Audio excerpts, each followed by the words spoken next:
for many years, working, surviving, and I did wind up, losing, a couple of jobs over time, and I just kind of bounced back. But it was.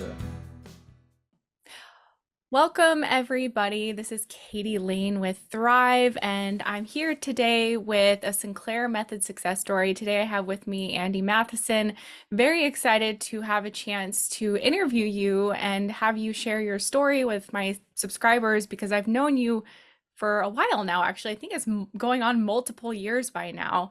And I know bits and pieces of your story just through the interactions we've had over the years. So I'm really excited to have you share your TSM testimony, your history with alcohol, and kind of where you're at today with your drinking. So thank you, Andy, so much for coming on to chat with me. So I wondered if we could start off with you just telling us a bit about your history with alcohol before you got to TSM. Can you share a bit about that for everyone to understand kind of where you were at before you started the method? Sure. Yeah. So for me, born in Bay Ridge, Brooklyn. So it's one of the boroughs in Brooklyn, New York. And drinking was a thing that everybody did. So I grew up in the 50s, 60s time frame. My father was a Norwegian sailor. Many of them came off the after World War II and came and got married, and there was bars at every corner in Bay Ridge, which it's not like that now. Now they become more clubs and stuff. But anyway, what drinking was so readily available. Everybody stopped up after work. They came in, had a couple of drinks or more than a couple of drinks, came back home again. I remember my mother saying to my father, "Did you stop off again? Yeah, did you stop off again?" So that was a common thing. Not sure whether AUD is within my makeup, whether it's genetic or not. Yeah, probably it is, but drinking was such an acceptable thing, and everybody did it. It was kind of the rite of passage. This is what you did as a teenager, and so on. So growing up with that wasn't an excuse, but that's what my friends did as well. We also did a lot of sports. We played basketball. We lifted weights. We did some healthy things, but drinking and over drinking was kind of a regular thing. So my teenage years and then into my 20s and 30s, and it was I could probably take it or leave it at that point. But as the progression kept going as the years went on, and getting jobs and making some money and going out to with clients, and I was a phone company guy, and drinking was a regular. Everybody did that. It was liquid lunches and that kind of thing too. So somewhere probably in my early 40s, I crossed over to the AUD range, the alcohol use disorder range, and then it just became a progression from there. I never really wanted to become a daily drinker, but that's what wound up happening, over time. So the lunch times into the evenings, and then as the progression got worse, as I got older and older, then it was drinking, all the time. Then the obsession with drinking, the waking up in the morning and thinking about it, and planning the day's events around it, and all of the ugliness that goes with alcohol use disorder. When I look back on it, you think it's a fun time, and you're having some fun times with it, but as we all know, it really heads south over time. Those first few drinks are nice, and then you wind up going into, it wasn't a fall down drunk. It was what you call a function. I hate the word, but I was a functional alcoholic, for many years, working, surviving, and I did wind up, losing, a couple of jobs over time, and I just kind of bounced back. But it became a really controlling part of my life. And as the Claudia Christian would say, the monster has you, and your brain is hijacked, and that's all you think about. And it's pretty sad, because if it comes before your family, because I got a great wife, it comes before your wife and your kids, and you're sneaking around. And so anyway, a great progression over my lifespan, until I found TSM, which really, this was a lifesaver, which changed my life, restored my life, and um, So Yeah. how much were you drinking kind of before you started TSM? I know your story a bit, so I know there was like kind of scotch in the basement kind of thing, sneaking drinks. So can Yes. you paint a picture of Yes. like what your drinking looked like before TSM? Yeah. Before TSM, it really got out of control. So leading up for probably the last 5 years or so too, and then the sneaking drinking, and I was always sneaking drinking, but the once I was into a full blown alcohol use disorder, then it was all day long. So then the progression was 2 handles a week of drinking scotch. Whether it's good scotch, bad scotch, it was all it's which is almost like a bottle a day. So that's kind of where I was, toward the end, and then the shaking starts. The hangovers are always there. You're using drinking to get to sleep at night, such as it is. And but yeah, the two handles of that's approximately 120 ounces a week of hard liquor. Which I mean, I drank everything, but it was that was my go-to was Scotch, because that had the biggest effect. The biggest effect to get you where you wanted to get to. So yeah, not a. When I look back on it, it's very very sad, depressing, and I was glad to come out of that. But it took me quite a while. I spent some time over the years too. Even in my 40s, I went to AA for several months or even toward a year, and left that, and then went back out drinking again. And before finding TSM, I went back to AA, because I was at that point I had left the job, I was able to retire, but it was good to get out, because also alcoholism was such a big part of my life. I was able to get out and retire, and with somewhat of a pension and benefits for my wife and I. And but prior to that, I was just so scared of losing my job that I kind of drowned myself in alcohol. So drowning myself in alcohol, and one morning before I went back to my wife drove me to AA. Before I went there, I just woke up with the shakes and all of that, and went to see my doctor, because I never felt like that before. And he asked me, how much have you drank? I said, well, a lot. I had to tell him how much I drank. He said, well, based on what you're telling me, you're going through withdrawals. So then off to, and it was the only time I went to the hospital for alcoholism. But went in, and they didn't know what they were going to do, but they actually give you tranquilizers. That's the to get you to calm down. So spent a couple of nights there, what they call like drying out, whatever. And then, of course, when you get out, you feel good. I was fortunate; it didn't do any damage to my liver, and they told me I had a little fatty liver. And I said, "What should I do?" And they said, "Just don't drink, and it'll come back in a couple of weeks." And so anyway, very fortunate. I don't know, with good genes. My father was a strong guy, although he died of alcoholism. So Wow. I didn't destroy my body, as far as I know. Blood tests and all of that stuff too. But yeah, the latter part of drinking was really horrendous. And going to AA, I spent some time.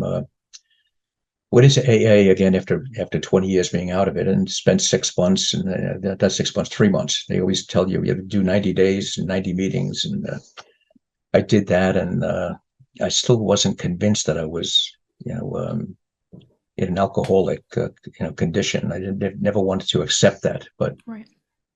so I did 90 days, and then I started drinking like I normally do, back to the basement, and then after about 2 weeks, I realized, I said, no, I have this disease is a disease, they call it. This has really, conquered me, and I have to, the only thing I knew of at that time, to let people only know of these days, where they go to. They go back to AA, and Yeah. so I did that. Went back, and I spent a year there, and I got my 1 year chip. And but I always still wanted to see if there was another alternative, besides just giving up alcohol altogether. So I wound up. This was early in 21. I wound up Googling, I forget what it was, cure for alcoholism. What can you do with alcoholism? And that's how I came across, like a lot of people, I came across Claudia Christian's TED Talk. yeah, and I played that, and then I found out about TSM. I found out about naltrexone. So, Yeah. That's and I went to incredible. So just to understand, so people know kind of like how long you were struggling for, it sounds like you were struggling for several decades, but it got really bad like the last handful of years. Is that right? yes, yes, yeah. Okay. People always want to know like how much were you drinking? How long were you drinking? So I appreciate you kind of elaborating on that. So Okay. you found the TED Talk in Mhm. what year? In early 21, I In found early it. 21. And 21. then from there January, February. you were Yeah, able to but start yeah. on naltrexone, Well, right? not initially, but I went to my doctor and I told him my story, and he knew because he was the doctor who sent me to go to the hospital and look to get well, and I followed up with him afterwards. But I went back in early 21 and told him this is what I found online, and here's some, and I told him all about TSM. Here's naltrexone, and but he didn't. He said, no, I'm not going to prescribe that because I don't know of anybody else who's done that, and I don't feel safe doing that or whatever. Maybe they feel um, well, legally responsible if they do something so that it could be out of line. And so he didn't prescribe it. So I'm in central New Jersey, and I so that didn't stop me because I believe that this method. I really hope that this method could help me, and so I searched out a nurse practitioner and that dealt with AUD and other addictions stuff. I went and told him my story, and he knew about naltrexone. He said, "Yeah, sure." So he wrote me a script for I think it's 30 days for 50 milligrams, and that's when I started it. But I wasn't doing it the right way. I didn't tell my wife what I was doing. Still the secretiveness of AUD, and so I was taking the pill early in the morning, at 7 in the morning, and backward drinking scotch in my basement, and then hoping this method would work. And as you know, you just kind of drink right through the medication. So maybe it has a little bit of an effect, but it's not going to. If you're chugging almost a bottle a day during the course of a day, and you take 50 milligrams in the morning, it's not. Yeah, but Yeah, it's not that targeted dose and you're chugging the alcohol so you can kind of overpower the effects of the naltrexone. It sounds like that was happening for you. Not only were you taking it in the yes, morning and drinking later, you were drinking a lot. So you weren't really seeing any effects of the naltrexone. right. Yeah, Right, because initially. I didn't really understand TSM. It's a good point. We just take the pill and just start drinking. And with that, you really have to, as we know, waiting at least an hour and a half, and then drinking. So yeah, doing that for a couple of weeks. Fortunately, my wife exploring and finding hidden bottles in the basement, hidden in cabinets and all kinds of stuff, and she exposed all of that, put that all onto the dryer that's in the basement. It says, okay, now the jig is up. Let me. So now what do I do? So then you go through. Here's an awakening of. Then I didn't have a problem telling her. I should have told her sooner, but I didn't. But I didn't have a problem telling her that this is what I was doing. So then brought the scotch out of the basement, and then I told her about Claudia Christian. Here's the tape. Here's her TED talk and what does. So then she got to watch that, and she thought it was interesting, that was great. This is interesting. This may work. She wasn't against it. Um, so learning more, learning about TSM and waiting an hour and a half, and then drinking. That's what I did. But I was still drinking a lot. So instead of in the basement, here I was now out with the scotch out in the open. Wife and I watching Jeopardy together, or having dinner. But I started drinking water glasses full of scotch, and but I was waiting the hour and a half, and I could see the consumption going down. And I could over time, over the weeks, I could feel the cravings for alcohol dissipating. And so I felt this is really going to work for me. And then I got educated. I got the book, The Cure for Alcoholism, and then learned more about the Sinclair method and how it can really work for just about the most of the Yeah. population Yeah. that's looking to try it. Yeah.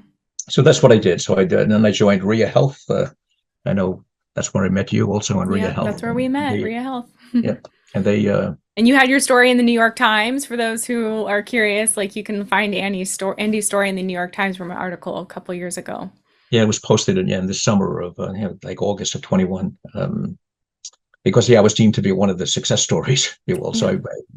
with RIA Health, you get assigned a coach, and so we've got assigned a coach, and you meet with the coach every week, or however as you want it, every 2 weeks, and so they could see the progress that I was making, moving along with that. Yeah. But one of the things they recommended was to get away from spirits. In my case, getting away from scotch and move to either beer or wine, something with a lower alcohol content. So that's what I did, and that's when it really made more inroads with moving along toward not the cure, if you will, but moving along toward extinction, which happened to me later in the year. Yeah. So I kept I did log drinks right from the beginning, but after several weeks, I started logging drinks in the late March, April timeframe, and then I kept a log for a whole year. So Wow. that's what Claudia Christie was recommending. Keep a log for at least the first year. After that, you can kind of do what you want to do, but you really want to have that to look back on. And Yeah. what RIA Health was recommending too is not just keeping a log, but then how are you feeling the various days, and in case you have some spikes and that kind of thing. Fortunately, I didn't have that. I didn't have the ups and downs. I was able. My progression just continued to go down with alcohol, and then over time, what I wanted to do and wound up doing. I heard about a lot of you have heard about Hank Reardon. Hank Reardon was pushing a 5 and 2 method. So I just drank for the first 90, 100 days. It's almost like I was like a textbook person out of the cure for alcoholism. Just I drank for the first 90, 100 days. I just watched the progression go down, and then with Hank Reardon pushing the 5 and 2, meaning that 5 alcohol-free days and 2 days of drinking. So after about the first 100 days, I started to, and it wasn't easy in the beginning. You add an alcohol-free day, 1 week, and then that becomes easy. And then all of a sudden, then you make it 2 days, and you make it 3 days, and they don't have to be 5 in a row. They could be a Monday, Wednesday, Friday, whatever you want. And then, but more importantly, what Hank was pushing was on the 2 days that you drink, that you don't drink no more than two SDs, more than two standard drinks, whether they're 2 drinks of liquor or whether it's two bottles of beer or 2 5-ounce. I learned about the wine. It's 5 ounces, not 9 ounces. It's two drinks, so whatever. I mean, then I drank everything, but so I went more to beer and then some white wine and moved along that way, and so I was able to get to those 5 alcohol-free days and 2 days of drinking, and then I was able to limit it to and feel comfortable with just 1 or 2 drinks. So I kind of knew I was there. I kind of knew that my obsession with alcohol had gone. It's just fantastic. So Yeah. the cravings were the big thing for me because I was in love with alcohol. Yeah. I mean, I was, it was everything to me in life, and I had to get rid of the cravings and the medication. As you know, I'm preaching to the choir here. The medication is exceptionally good for getting rid of the cravings Yeah. Over time, right? It took you over time to time. get there. Yeah. It took like 100 days, whatever. Yeah. And then it was working on habits, and so Yeah. I did the typical things also that I heard about. Instead of starts drinking at 5 o'clock or 6 o'clock, then move it a half an hour later to 6:30 or 7 o'clock, and make sure you eat while you drink too. And then I just learned to slow down, and that's kind of the way I drink now. As I headed toward extinction later in 21, now I don't gulp beer anymore, which I was so used to doing for decades. And the same thing with wine. I learned to sip the wine and smell the wine, enjoy it, and the same thing with the beer. Yeah. And fortunately for me, everything tastes the same. I didn't have to. Some people say that this tastes like crap. I can't drink this anymore. Everything was the same before and after. It was just that what TSM gives you, it gives you the off switch that we talk about. It gives you the it eliminates the desire for more. Yes. When you're really satisfied over time that Yeah.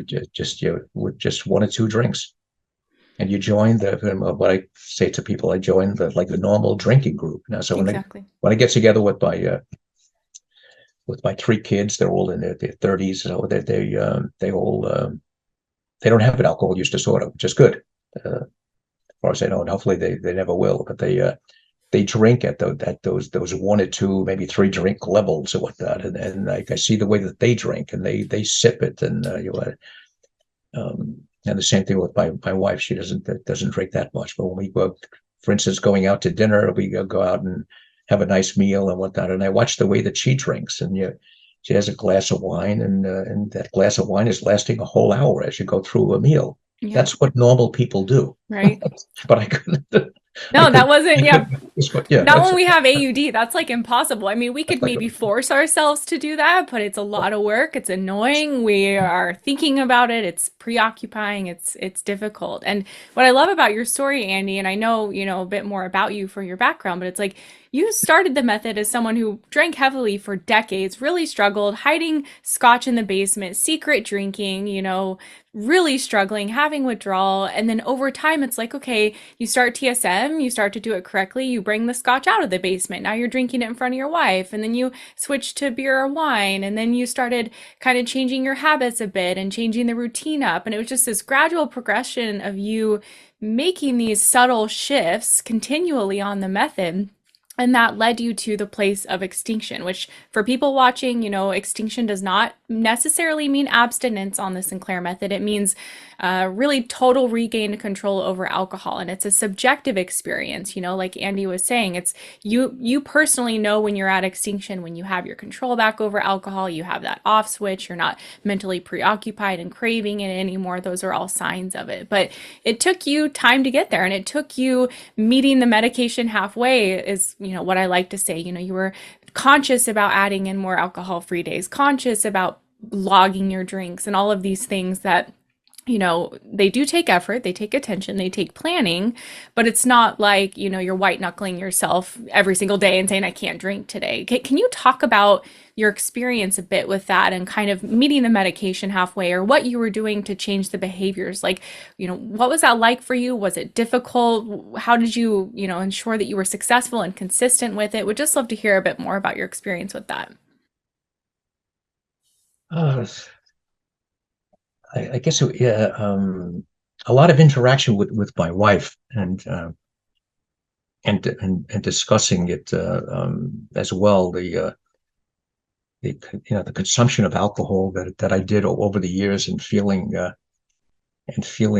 ashamed, about it, what I went through, and that was kind of like my way of making amends. And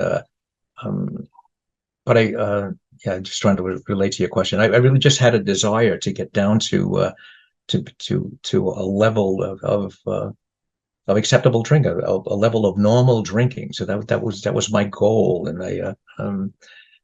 I just followed all the tips because I wanted to make it work. Like, so what, with the different changing of the habits, instead of drinking at 6, drinking it later, instead of would add a soft drink in between. I would have a couple of drinks, go out and take a walk, go out and do a bike ride. I wanted to get rid of the obsession for alcohol in my life, and the constant thinking about it. So even when the cravings disappeared, I still had time, still had work to do, naturally, Yeah. to make this not my go-to in life when we're talking about a day's events, or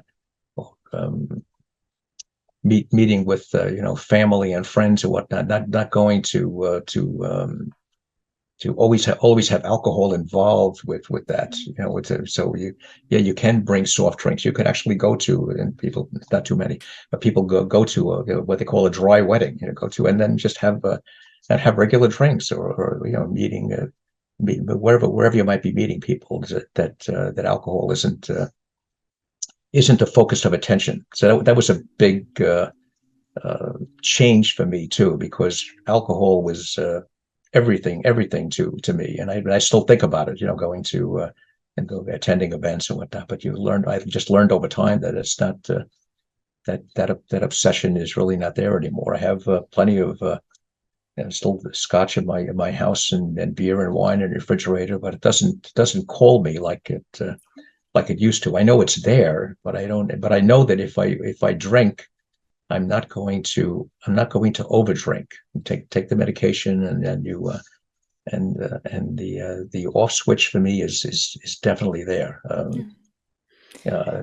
I think you wanted me to say something else. What was No, well, I think you touched on something that yeah, seems so silly and simple, but it's so profound. You really said that the thing that kept you motivated and engaged and committed is that you wanted it. The desire was there. And I think that that is something that is so important that can really help this process if people really check in with themselves and see like how badly do I want this change? Because if we, want it half-heartedly and yeah, we want it, but we also want to have like, our Friday night, get drunk and be intoxicated and, numb out kind of thing. Like we're going to be fighting the medication. And I think that when someone starts this protocol with like both feet in, their desire to change is a 10 out of 10. They recognize it's not going to be an instant fix, but they're like ready to make this change. I think that's half the battle, to be honest, because that's what keeps us going and committed and willing to make these subtle changes day over day that really help the method work and help you reach extinction ultimately. So I just wanted to highlight that you pointed that out, that you really did desire it, and also that you said that you didn't want alcohol to be your go-to anymore for social functions or whatever else people use it for. And I think that's the challenge for a lot of us, myself included, is that especially if you're a daily drinker, it's the default choice. It's so easy to turn to that because it's been the go-to. I mean, in your case, for decades. Like that's a really long time to have that be your trusty companion or whatever you want to call it. And so it's a conscious effort to decide that you don't want it to be that go-to anymore. And what else then will there be? Or what type of role will alcohol play at a wedding, for example?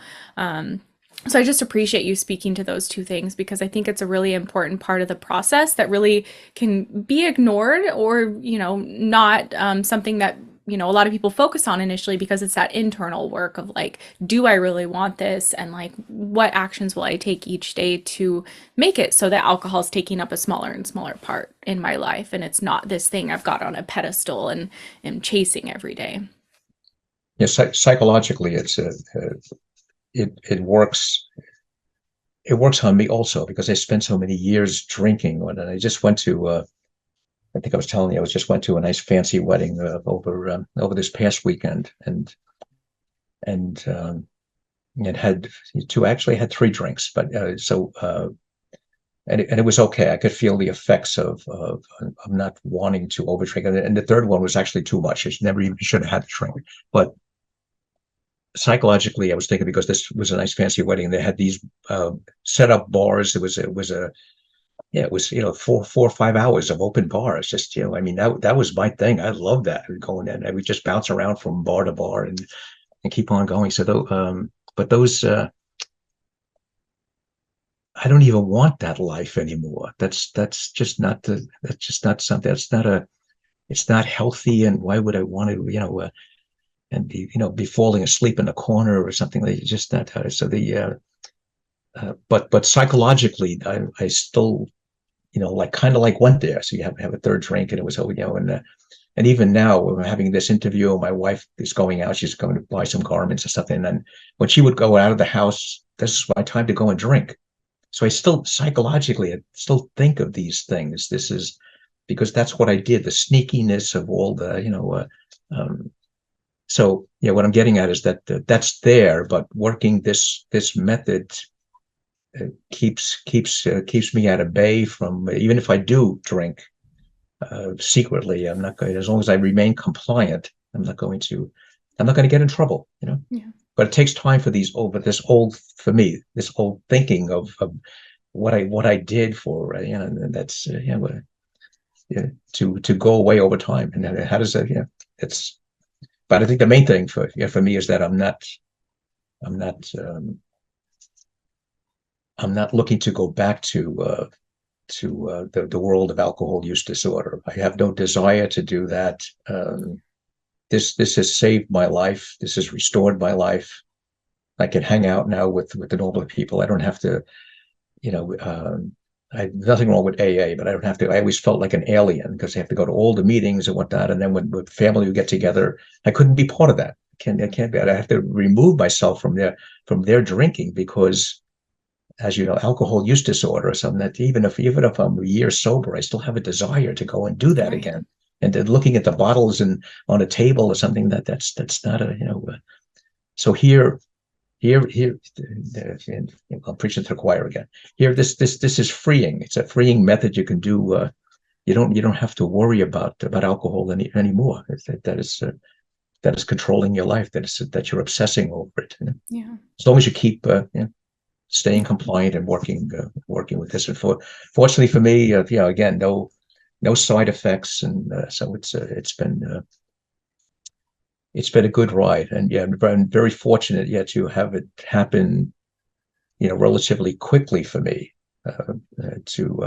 Being that you spent so many decades doing it too. I didn't want to have to go and spend 5 or 10 years trying to crawl my way out of it. And so this method was just it's a dream come true. Yeah. Yeah, I know. And with someone like you, because sometimes people wonder, I've been drinking for decades. Will it take me longer? And sometimes that might be the case. But with you, I mean, how long were you? I mean, you're still practicing the Sinclair method. You said you went to that wedding, you're still drinking today. But how long were you on the method before reaching the extinction point? Oh, it was August of 21. Yes, so I started February. When that Okay. drinking out of my basement, 6 months. then bringing it back out again, and there was yeah. Wow. So getting more serious late February, much, and and then I headed toward the extinction in August, and that's the time frame where I did the New York Times article, and Yeah. and that's when I sent a message to we just talked about him, Hank Reardon, and he put my name on that. He keeps track of everybody. You're number 70 and whatever 2021 and something like that. Yeah, and for those who don't know, Hank is a person who runs a Facebook group for the Sinclair Method. He's actually retiring that. We're going to be taking it over for him, but he's been a real leader in this space, and I actually have an interview with him on my channel if you guys want to check it out. It's a really great conversation. Yeah, so you reached extinction relatively quickly within 6 months. I mean, that's, that's faster than the average, I would say, which is really exciting to hear. And so that was in August 21. Now we're in July 2023. You talked about that wedding that you just went to and you had 3 drinks. So people always want to know, because there's this kind of ideal relationship with alcohol we see in our imagination. And often it's like, yeah, I want to have champagne or drinks at a wedding without blacking out and making an ass out of myself. So what was that like for you at the wedding, being a moderate drinker? Can you describe how the night went? Were you wanting to drink more? Were you pacing yourself? What was that like? Yeah. The temptation was definitely to drink more because, like I said, it's so readily available, and I could, I could sneak away from the table, whatever. You had a table of 8 or 10, and they're not going to really see people come and go. But I just, I stayed there, beside my wife. She's having a drink. I'm having one, and we're kind of almost at the same level, if you will. Yeah. Especially since I was drinking this what I was in love with here for years. It's 12-year-old Scotch, and they poured quite healthy drinks at a wedding. But yeah, with taking the medication and slowing down, there's it just works. I'm not. Again, the desire to go and over drink is, and then I would actually feel like tipsy or whatnot, because the medication does work within when I take that. It does slow me down. And if I go beyond the 2 drinks, I'm going into a land. I'm going into an area where I don't really belong. That the 2 drinks is more than adequate for me. So why am I even doing that? But there was just like an old habit to go in.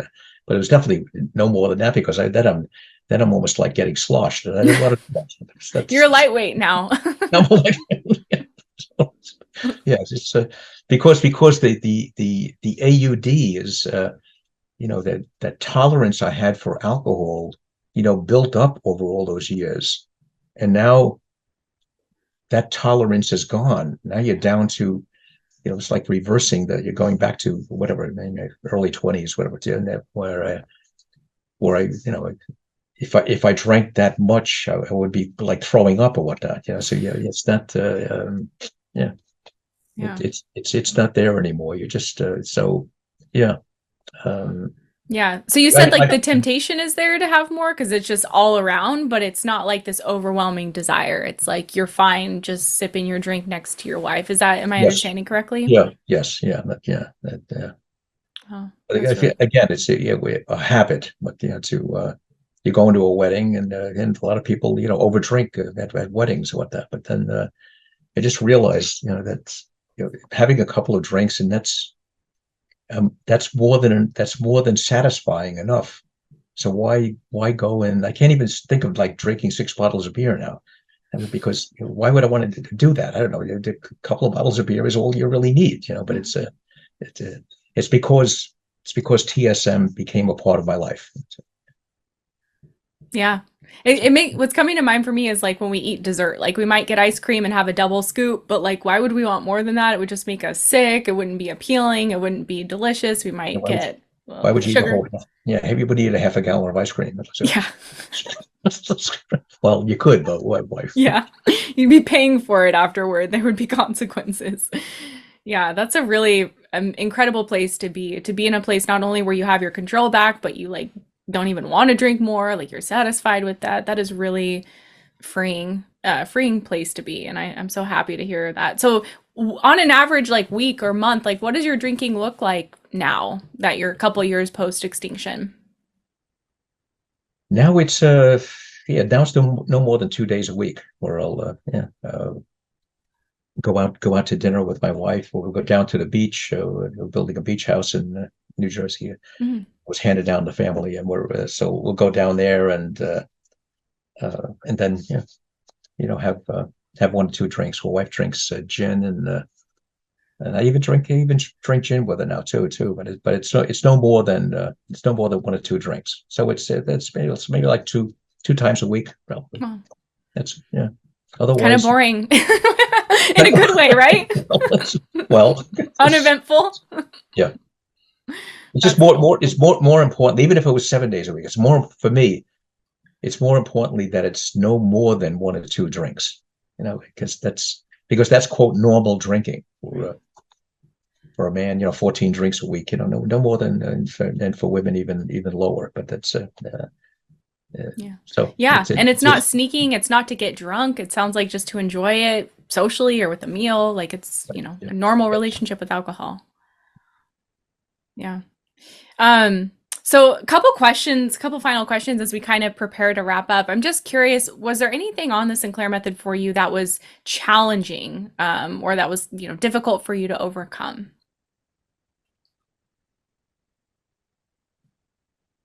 Um, I guess the thinking and as it's progressing, and for me doing well, there was still the thinking to, well, let's try it without taking the pill. So that thinking was there, but I just didn't want to do that. So is that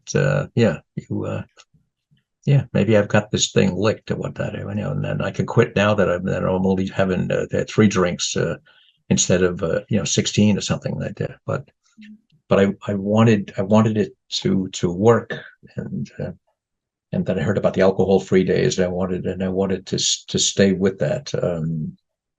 So yeah, and alcohol-free days. I guess that was a bit of a challenge too, because I mean, first, I'm just drinking every day, and then to think of that, even when it's getting down to an acceptable level, I don't want to not drink, but it's important not to drink to see how I could feel. Well, you know all about it. See how I could feel when I don't drink, when somebody like Hank would say, like when you wash the nail out of your body and then you do some fun stuff, and then how do you feel? So Yeah. there's that too. So kind of chasing that feel, instead of just drinking every day. But the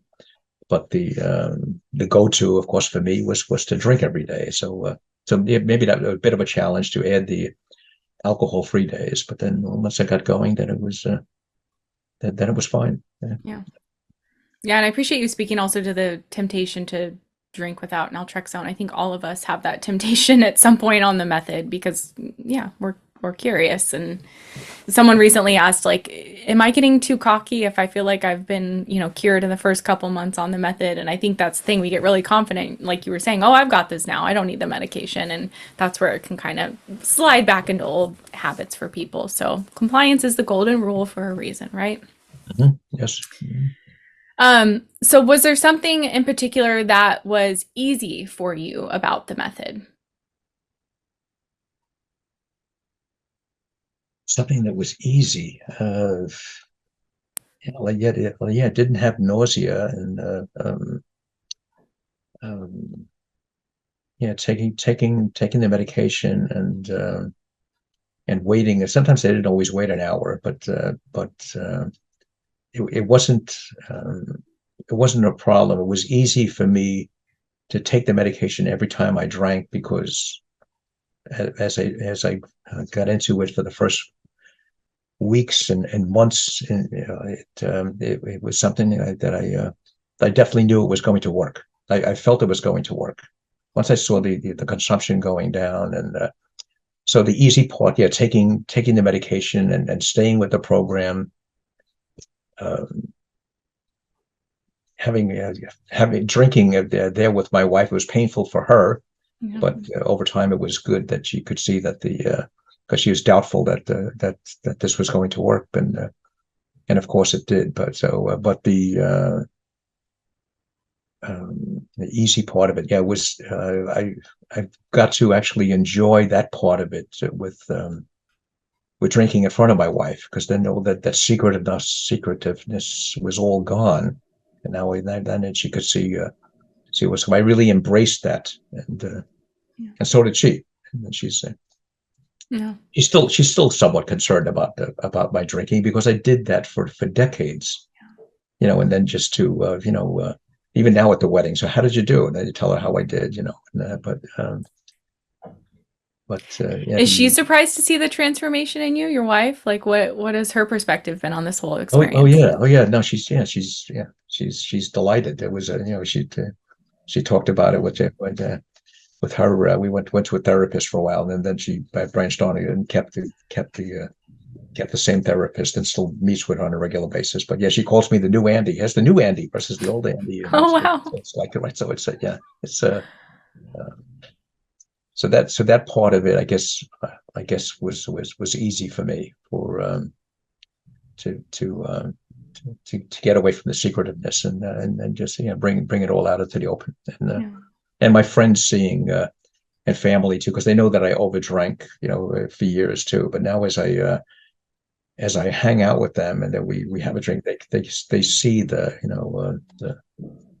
way that I'm drinking. They see that I'm not escaping, and they're running away and coming back again, and they kind of knew what I was doing. So it's the easiness of being a part of the normal drinking society. That was it. Yeah, That's and it what's becomes, I mean, it's becoming more and more your norm, it sounds like, because it's you just continue on this path and you've been free for a couple years now. So it sounds like it's just becoming more of your normal life routine, this new yeah. Andy. Well, my final question for you, we have a lot of people listening at all stages of the Sinclair method. Maybe they're just learning about it, maybe they're just starting, maybe they're struggling, maybe they've been on it for a while. Just what advice do you have generally for others out there who are considering the method or who are practicing the method? If there's, a few things you would advise to someone, yeah, listening. Definitely to give it a try, and if you feel from what I heard with other people too, like the nausea, whatever, to communicate with your doctor that's prescribing it for you, and so instead of 50 milligrams, maybe you take 25, but to really embrace the medication, and not to give up, to whatever you have to eat with it, to get past that, because I hear from people that to get past that nauseousness stuff, and then to stay with it. And it's and I know for a lot of people, it's they're getting rid of the cravings. They're on the method for a while, several months, and then it's the habit piece, and the habit piece is different for everybody. But it's just to stay with it. Have faith that the method is going to work. Remain compliant. Keep your drink log. Write down how you're feeling each day with the medication, and stay connected with TSM meetup groups, with people that all of us here that are working through to get away from alcohol use disorder, so that you don't. And similar to AA, we say you feel you're not alone. So so stay compliant, work on cravings, work on the habits, and stay committed to this method, and communicate with people, and you will come out the other end. Don't give up. Some people are working on this, for a year, 2 years, or more, but they all seem to be progressing. They're not going the other way. I don't hear people going unless you're not compliant. So just stay with this to restore your life. It's going to give you back the life you used to have, a better life. Yeah, and I appreciate that you said that even if someone's a slower responder, taking longer, like typically most of those people, they're still seeing progress, even if it's slow and, not where they want to be. Like you said, they're not usually regressing. They're progressing and seeing some changes still. So thank you for mentioning that. And thank you so much for taking time to chat with me today. This was such a great conversation. Any final words you want to, leave the audience with before we wrap up for today? Yeah, I'm just I think we said it all together. I'm just